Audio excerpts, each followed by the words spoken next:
Good morning, everyone. My name is James Wilmot from Forum Europe, and it's my pleasure to welcome each and every one of you to the European Security Summit, an ambitious Forum Europe endeavour, which draws together, perhaps for this year, only two of our existing annual conferences, namely our cyber security and our internal security conferences. I'm delighted to see so many people registered from Europe and across the globe. As it stands, I believe we have around 400 people on the platform, and this event is also being streamed out to Forum Europe social media channels, so the reach will be even greater again. This merging of our cyber and internal security conferences was in fact already in our provisional planning for 2020, given everything that was going on, but the release of the EU security strategy, it made even more sense for us to do so, to merge these conferences. And in many ways, the content that we'll cover across the next few days mirrors the Commission's work, and this idea of connecting the dots across the security landscape. And we're grateful for the Commission's engagement in this year's event. We've attempted to provide a platform for discussion, as is our job, and hope that it helps to nourish thinking across the many and varied topics that will be debated. Before we get started, I wanted to say a few words about the platform we're using today. For those of you who have attended a Forum Europe event since April, you will already be familiar with it, I hope. But for those of you for whom this is the first time, there are some key pointers I would like to provide. So you're watching this in the stage area of the platform, and this is where the vast majority of the content will be delivered. You can use the chat area on the right-hand side to post your comments and questions throughout the event, and these will be fed through to the session moderators. On the left-hand side of your screen, you should see the main navigation bar. So below the reception tab, which was the page you saw when you first landed on the site, you will notice the stages, the meetings, the networking, and the expos tab. And as I say, we're in the stages now, but feel free to explore the other areas of the platform, and in particular, the networking and expo areas. In these times of reduced content, the networking tool, which again you'll find on the left-hand side, has been in particular a firm hit with participants. So I'd encourage you, between sessions, of course, to dive into those and to try them out.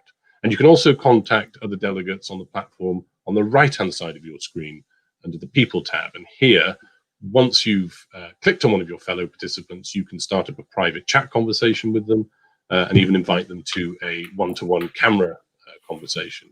And again, all the communications on the platform are private. I won't say much more on the platform other than if you need any more information or support, or well, on the platform or on any other aspect of the event, in fact, you can contact my Forum Europe colleagues in the chat area, and you'll also find some additional advice and guidance in the reception area. I would like to thank our event sponsors and supporters. So the Internet Society, Microsoft, SAP, Huawei, Orange, Ericsson, McAfee, the Friedrich Naumann Foundation, and our knowledge partner and someone we're always pleased to work with, RAND Europe. So to you all, thank you once again for your very valued support.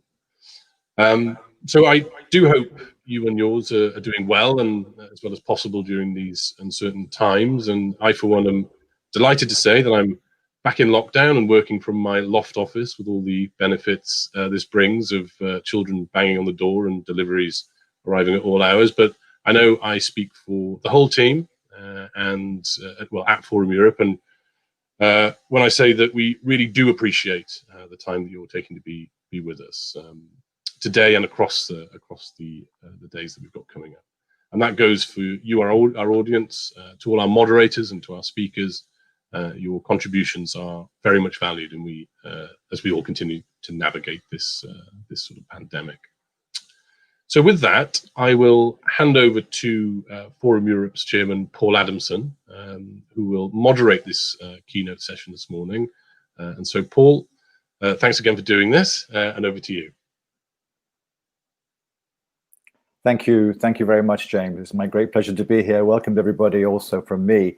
As James said, in July this year, the European Commission released its new security strategy, updating the EU's policy approach to reflect the reality that security threats that were once disparate and unconnected are today explicitly linked. So over these 3 days marathon summit that we've organized for you, we're going to develop a number of themes and discuss in great detail a number of themes. So the EU is developing cybersecurity policy, obviously, and how this is cutting across the broader security ecosystem, fighting organized crime, utilizing digital technologies and enhanced law enforcement to tackle child sexual abuse, the sale of illicit goods on and offline, and other criminal activity, building new information architectures and information sharing systems to facilitate safe and legal border management, customs and migration, tackling terrorism and extremism online, cyber skills and education when trying to enhance cyber resilience, global supply chain security and international cooperation, AI and 5G deployment as economic and cyber security tools, and R&D and technological development. That's quite a shopping list to get through, but we have 3 days to try and do it some justice. Without further ado, it is my very great pleasure to invite our first keynote speaker, João Gomes Cravinho, who is the Minister of Defense of Portugal, to give a keynote address, after which I will engage in a short conversation if he has time and try and handle some of the questions that will be coming to him. I'm sure the Minister will refer to this at some length in his remarks, but as we all know, in January of next year, Portugal takes over the presidency of the EU and will be running the shop. So we look forward very much in particular to hearing from you, Minister, and without further ado, you have the floor. Well, many thanks for that introduction, Paul, and indeed many thanks for the invitation to be here with you today at the Forum European Security Summit and to share the virtual floor with Commissioner Margaritis Schinas. The whole program it's a fascinating program. It addresses many of the most important emerging challenges. I think it would be really interesting to look back in 10 or 20 years' time and to ask ourselves, did we get all of the right challenges in there? I don't have any crystal ball, of course, but it seems to me plausible that the way that these topics unfold are going to impact very significantly on our common future. I should, however, at this point out that I am a mere defense minister. So I'm going to concentrate my remarks on a few aspects. There are many other potential aspects, but a few aspects that I think that could be useful for our conversation as we look at try to identify what the security landscape around us looks like, and of course relevant topics as we prepare for our role in the Portuguese presidency of the European Union next semester. Specifically, 3 issues which are shaping the immediate future of European security. And the first one, no surprise, is resilience, the buzzword of 2020 thanks to COVID. I think that at least we have that positive byproduct that we can thank the pandemic for. Now, the European Union, the Security Union strategy rightly focuses on resilience. I'm pleased to say that I'm happy at the way that it explicitly, the strategy explicitly seeks to explain that our traditional dichotomies are in fact barriers to developing the answers that we need. And as defense minister, I'm very keen to be bridging that gap, reaching out to those colleagues who work in fields of internal security, exactly because of the recognition of the very deep linkages. So this isn't exactly innovative to recognize that our security requirements are starting, our internal security requirements start very far from our borders. But the reality is that we still have quite some way to go in improving our instruments and ensuring that they actually operate together. And the Security Union strategy, I think, makes an effort to go down that road. From the side of the evolving European defense identity, we also need to correspond, namely in the context of the strategic compass, which is currently being developed and which we shall be working on during our presidency. And I'll say a couple of words about the strategic compass in a few minutes. So the first point that I wanted to make was that resilience is also in our European Union context about getting the instruments right, ensuring that the instruments are working together, are linked up. Security Union strategy partly goes down that way, but also there are, I would suggest, a couple of missed opportunities. I'll give you one, which is that when looking at research and development, there is a list of the different instruments that are relevant for our internal security union. European Defence Fund is not there. My view, it should be, and that is, I would say, a symptom of a wider tendency to for us to have some difficulties linking up these different aspects. Second point about resilience is that we need to be focusing on understanding industry, not just as something which is obviously central to our economic recovery, but as an integral element for our security and defense. And again, thanks to COVID, we have become very aware that our industrial supply chains are stretched across the world and are a source of potential vulnerability. So this is an aspect on which we have to calibrate our thinking very, very carefully. Over the years, over the decades, our European Union has been, it's really been predicated on this Montesquieu idea that trade brings peace. And when we created the European single market, and indeed, Europe's global approach to world trade integration, this is what we were hoping for. Now, with this more recent experience, I think that there is a clear understanding there are some limits to this kind of thinking. So does that mean that we should be reducing our exposure to globalization and to international trade? I think that as we move towards the integration of our defense markets, which is something that is happening at quite a speed, quite intensively, the last couple of years and the foreseeable years ahead of us, we should bear in mind several aspects. Firstly, defense industries and the defense economy are cutting edge, they're innovative. This means that we must be able to defend them from industrial espionage, from intellectual property theft, and we certainly don't want to be giving away intellectual property, which is an aspect that is actually under discussion at the moment as we look at the rules for the European Defence Fund. Secondly, civilian technology is fundamental for our security and defence sectors. So we have to be ensuring that we also have the appropriate linkage between the defense technology and the civilian technology and all of the dual use possibilities. And this means that broadly, we also need to be ensuring proper defense for our civilian technology developments. I think that one of the corollaries of this is that European instruments of support for our defense industries should be focused above all on creating better conditions for European companies, rather than naively assuming that what is good for the world is good for Europe, as we have done with some other instruments in the past. Just to mention one, your EIB infrastructure lending, which is wonderfully open to tenders from all comers, with the result, of course, that some tenders go to companies from China or Japan or Korea or other countries. This is something I think that we cannot afford to be doing in the defense sector, and indeed with our industrial strategy more widely. I think that the security union strategy recognizes some aspects of this, but we need to go further, and we need to join up the dots even more, as the title of this event and the subtitle of the security union strategy suggests.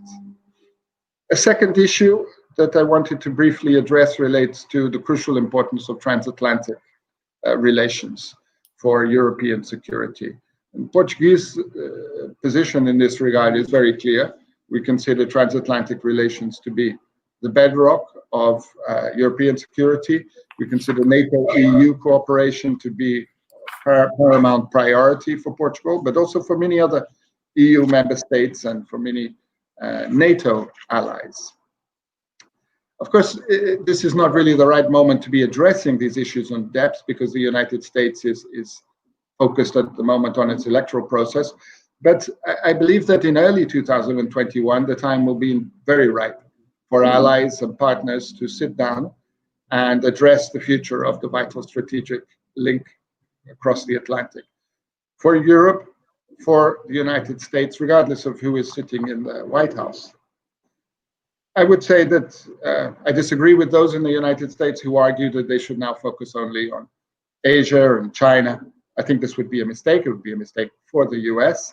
I think that Europe has a lot to offer as a global player, and it's vital that we should continue to work towards our ambition and our vision of the Atlantic space as a space of shared prosperity. And I think all are very much aware that the Atlantic has gained a new geostrategic centrality and relevance, and also that this has provoked the interest of people from well outside the Atlantic sphere. So this is something that we need to be looking at much more closely. And we need to be doing this as NATO allies, but as European Union as a whole. The strategic compass that I mentioned, I think could be a very helpful instrument in sorting out our ideas in this regard. It's a process. It will be a document, but it is also a process. And the process begins with an identification of how we see our threats to Europe. This, I think it's seminal, because without having a common understanding of what our threats are, we cannot possibly be going much further down the road in the development of the European defense identity. So the strategic compass is going to be one of the priorities for Portugal in its presidency of the European Union. Third and final point that I would mention briefly, and very much in the center of the program that is ahead for the next 3 days, are cyber defense and hybrid threats.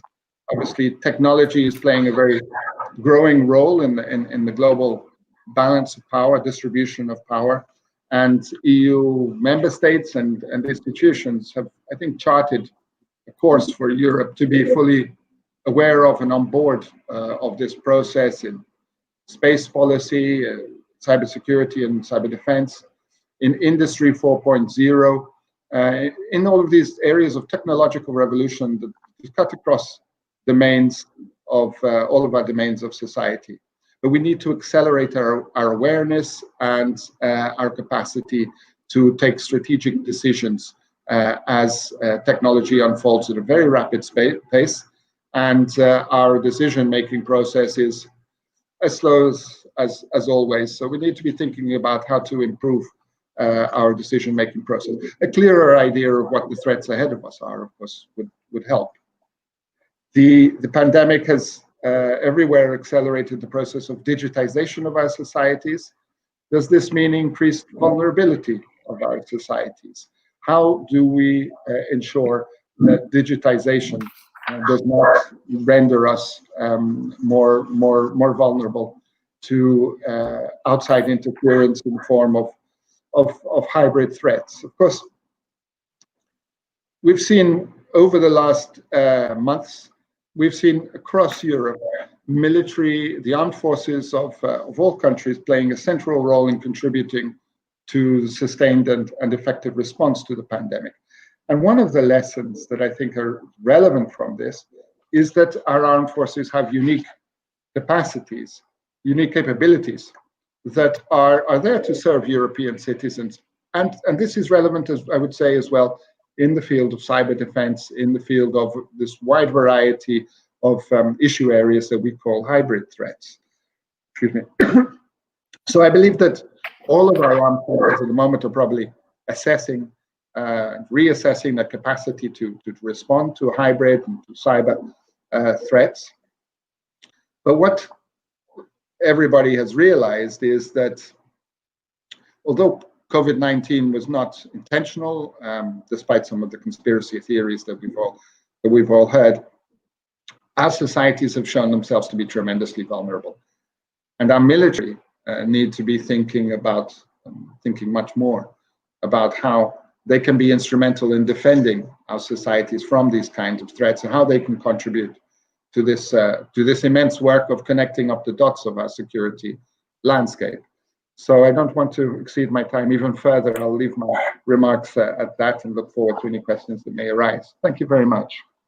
Thank you very much, Minister. I'm going to ask you some questions in a moment. Before I do that, I would just like to remind everybody listening into this summit to use the chat function to send your questions through, and my team will do their best to make sure they find their way to me, and I then in turn do my best to make sure they are posed to the Minister. I have a number of questions, Minister, if I may, in the time we have available to us. So you're obviously keen on this concept, the strategic compass, you called it, that is going to be a priority of your presidency as of January. It seems the way you describe it at one point, without being too unfair, quite maybe a bureaucratic exercise. You're talking about the need to identify the threats. You could maybe spend, without being too provocative, the 6 months of your presidency trying to get all member states to agree on what and to identify it and have a common view on what these threats are. So what's in the term, it's only a 6-month presidency like any member state, but what would you hope to achieve from this strategic compass strategy? Well, you're absolutely right. We've unfortunately, I've had the experience of being in the Secretary of State in the 2007 Portuguese presidency, and very much aware that 6 months is a very short time. And in the European Union context, there's very little that you can begin, work on, and finalize in 6 months. But the strategic compass has already, the work on it has already started under the initially Croatian and now the German presidency. The common threat assessment is a process that is underway. With luck, it'll be finalized in the German presidency, and that would give us the basis on which to work to develop the strategic compass, which would be a guiding document helping us to think about how in defense we work together on resilience, on responding to crises and managing crisis, on developing common capabilities, or harmonious capabilities amongst our European Union countries that will allow us to intervene as a whole, and on identifying which are the partnerships that make most sense for us and in which areas those partnerships make most sense. Of course, NATO is paramount there, the United Nations as well, regional organizations. So I think that the European defense identity is really still in its very early stages, and the strategic compass should be a document that will really help to guide us from the very generic terms of the global strategy to specific interventions that we have in the field. So we want this intermediate, this bridge between the theory and the concrete reality.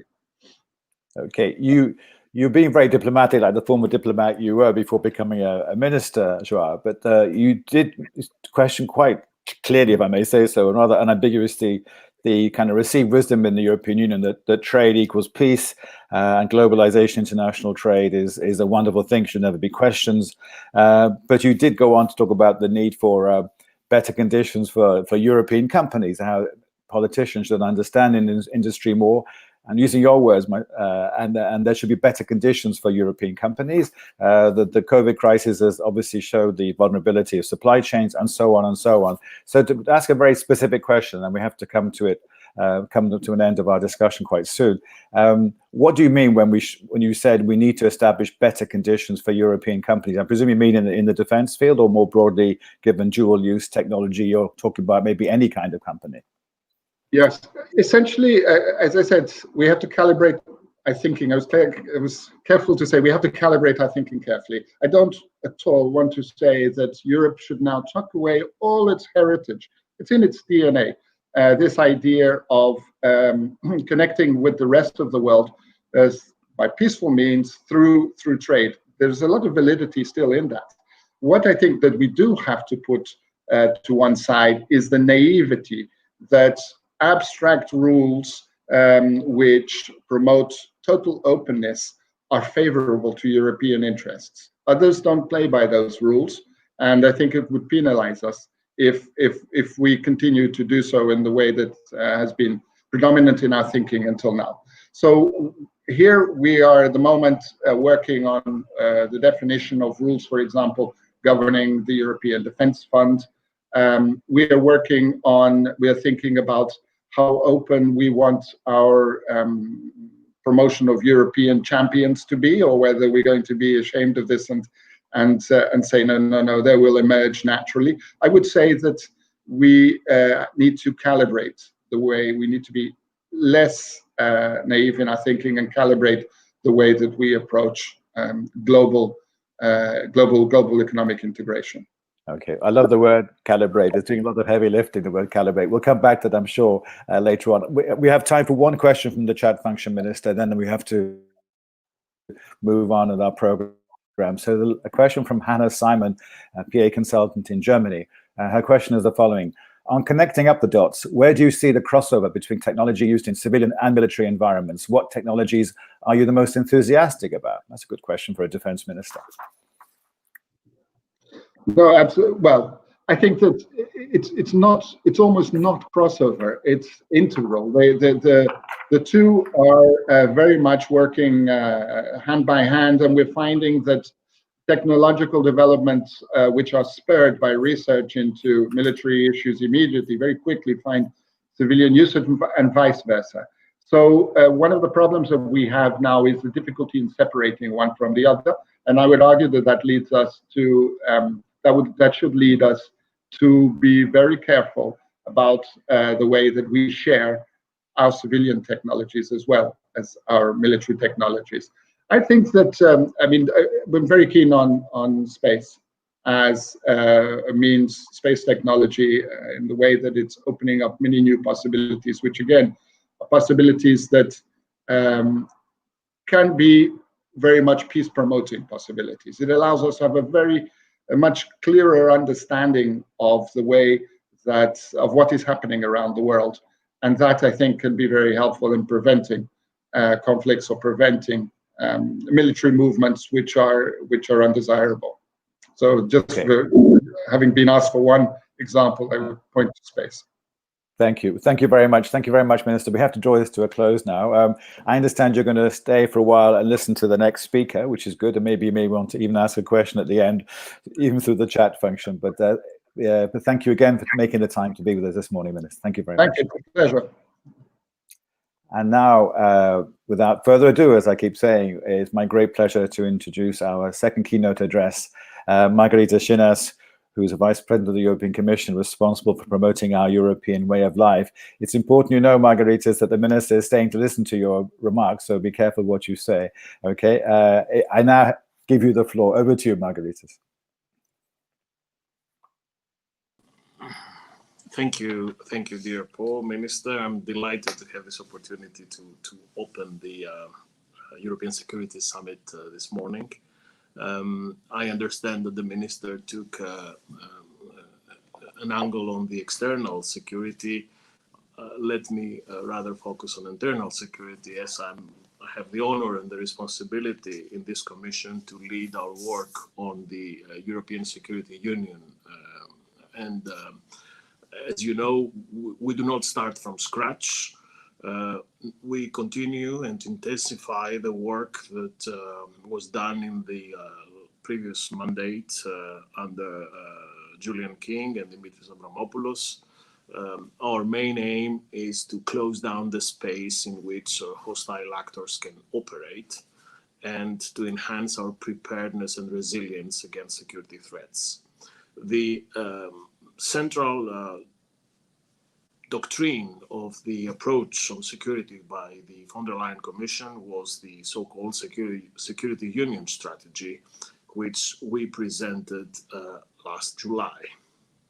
The new security union strategy is about, very much as the title of your conference, is about connecting the dots across the security landscape. Alternatively, I like to present this security union strategy as a single roof under which we now have to construct the individual rooms and chambers, because our main objective is to overcome the fragmentation across policy silos and bring together all relevant policies under a single roof.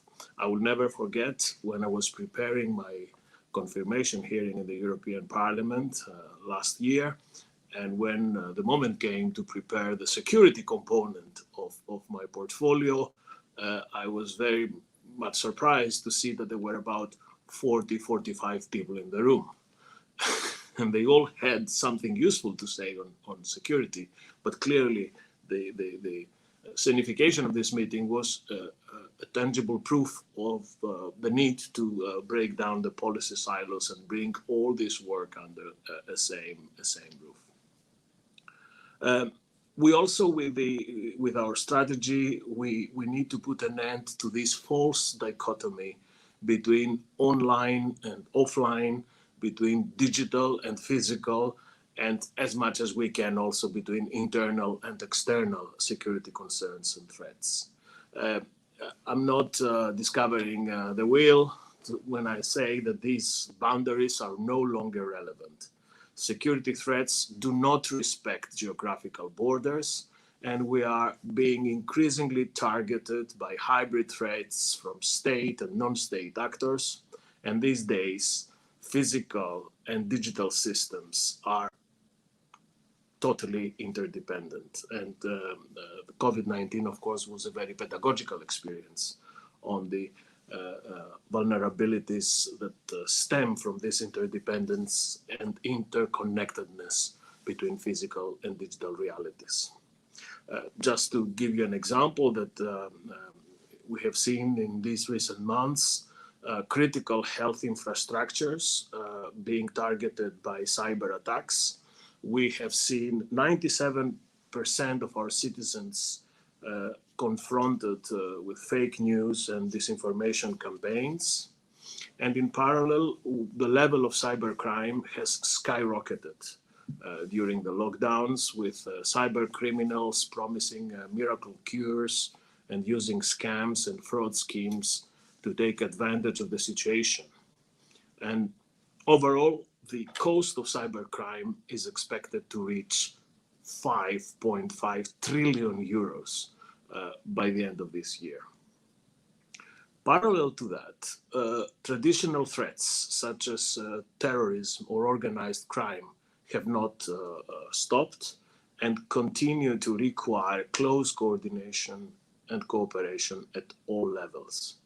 The recent knife attack in Paris, outside of Charlie Hebdo, reminds us that Europe will remain a prime target of terrorism, and that the protection of our public spaces will have to remain a priority. So within this political landscape and the threat pattern that is surrounding us, our priority for the last 4 years, as spelled out in our Security Union strategy, is to concentrate on 4 strategic targets. First, we need to ensure a future-proof security environment. Not only COVID-19, but also the proliferation of interconnected devices, the rollout of high-capacity infrastructure like 5G. All these developments will give rise to a plethora of new vulnerabilities, new risks. And we all know that security in technology is only as strong as the weakest link. Moreover, it is becoming increasingly clear that, unfortunately, not all regions in the world share Europe's vision for an open, free, fair, stable, and secure cyberspace where fundamental freedoms are respected. State actors are more and more employing cyber tools to achieve geopolitical goals. And this is not a secret either, that Europe is becoming one of the main targets of these practices. We therefore need to ensure that our society and both our physical and our digital infrastructures are resilient against both cyber and non-cyber threats and incidents. By the end of this year, it's in the Commission work program, we will review the Network and Information Security Directive, also known as the NIS Directive, and we will also present a proposal for additional measures on the protection and resilience of critical infrastructures. Second key objective is to tackle the evolving threats such as cybercrime and hybrid threats. Technology brought new opportunities, but at the same time, it opened it opened possibilities and new avenues for criminals. Cyber criminals are extremely quick to adapt to new situations through scams and ransomware, but also data breaches and identity theft. More and more, cyber criminals use social engineering and phishing and abuse of cryptocurrency, the dark web, but also encryption. We should not only think of cyber as a category of crime, but mainly or also as a component and facilitator of almost every type of crime. Under our strategy, we will make sure that the current legislation rendering cybercrime a criminal offense with dissuasive sanctions is enforced in all member states. And you have seen that some sanctions for the first time are now being implemented. We will launch a reflection on other actions that will help prevent the spread of cybercrime and help citizens and companies in the EU to have access to relevant solutions. And we will valorize all our EU agencies and bodies in this regard. ENISA, whose director I think joins you tomorrow in your conference, and ENISA will be able to do more based on their new, recently renewed mandate, but also Europol, for which we will propose a new mandate by the end of this year. Let me be absolutely clear. Cybercrime is a reality, and a reality which is becoming more and more sophisticated. And we will spare no efforts to further enhance our cybersecurity defenses and step up law enforcement capabilities to fight against this. On hybrid threats, there too, we feel that hybrid threats should be seen in a new light.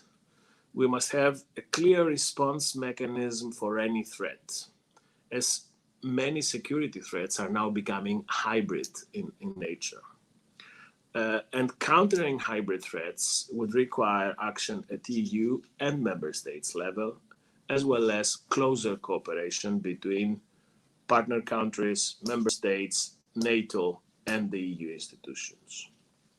In our strategy, we already announced a few upcoming concrete policy actions to upgrade our resilience against hybrid threats, for which I will continue working closely with High Representative Vice President Josep Borrell.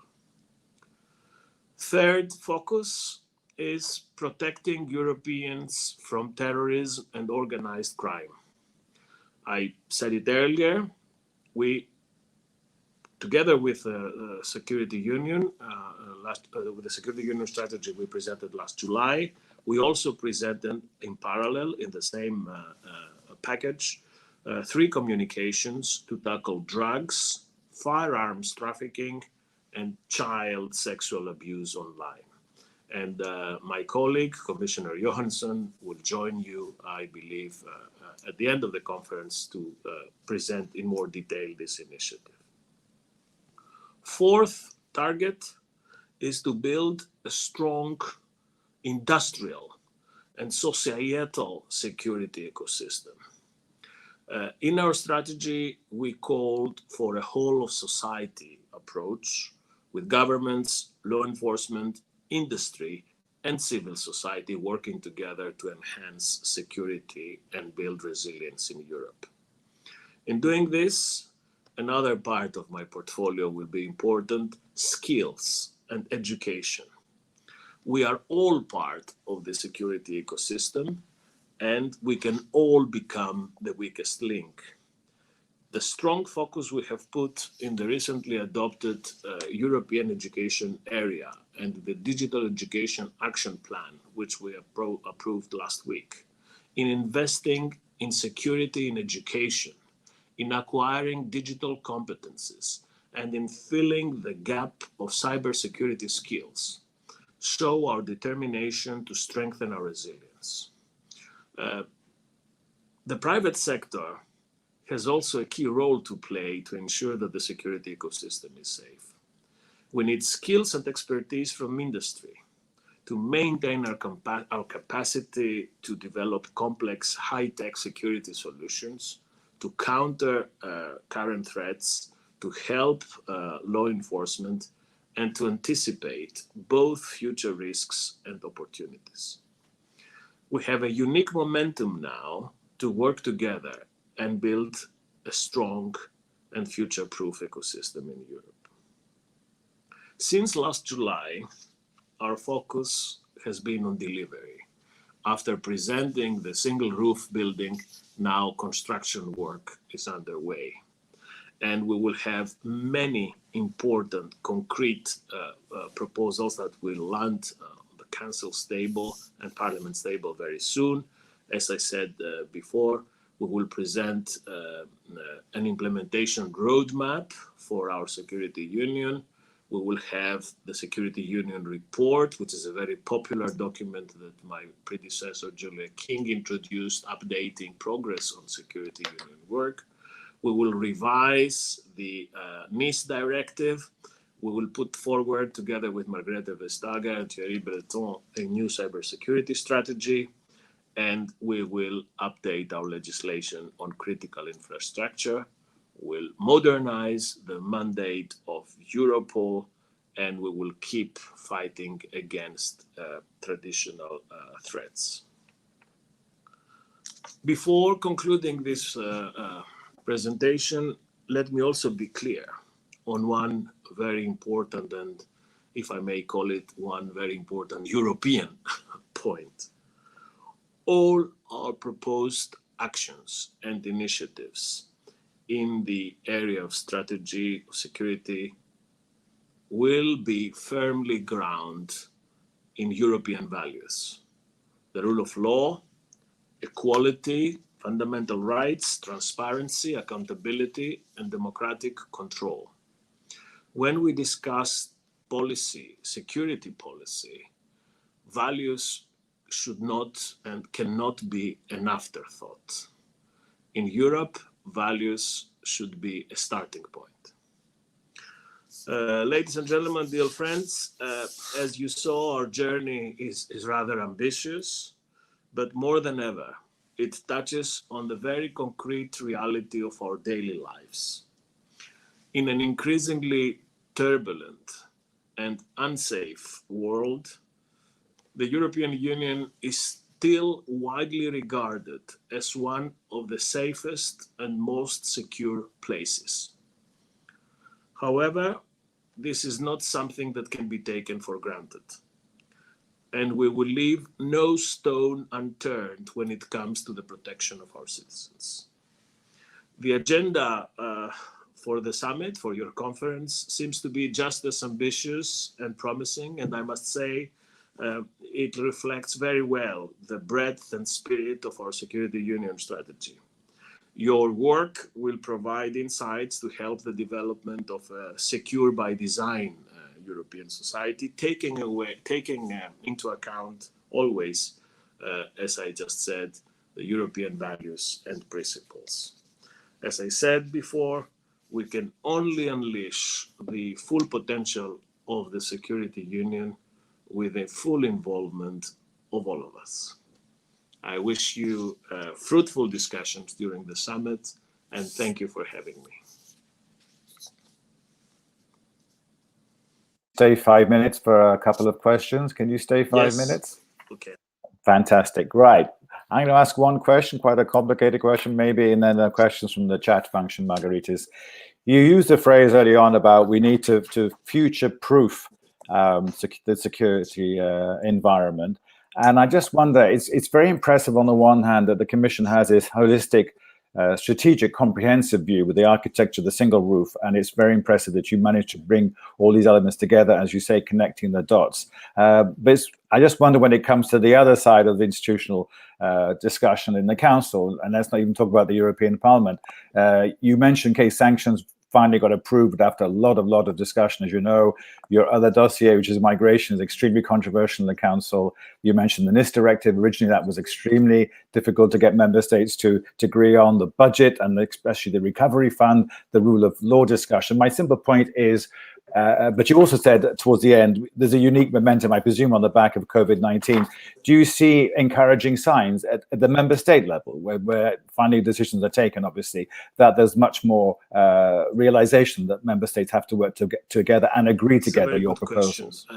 In both when preparing to join the Commission and once I took up my job, despite the pandemic-related difficulties, I had extensive discussions with many of my counterparts in national capitals, in our member states, but also the European Parliament. And I must say, Paul, that very much as it's happening with migration, also on security, I sense a certain, how should I call this, positivity, if such a word exists. I mentioned it, I called it momentum, but I think that there is a growing awareness, both in the institutions here in Brussels and in certain key capitals, that the European Union has a meaningful role to play in security, but under one fundamental condition, on which I'm fully convinced. I don't need to be talked into it, which is that our work from Brussels, under no circumstances, should be seen as antagonizing proposals, initiatives, things that are being usefully done elsewhere to our common interest. So this is not our job. Our job is not to compete with the national intelligence organizations, with the national security apparatus. This is not our job.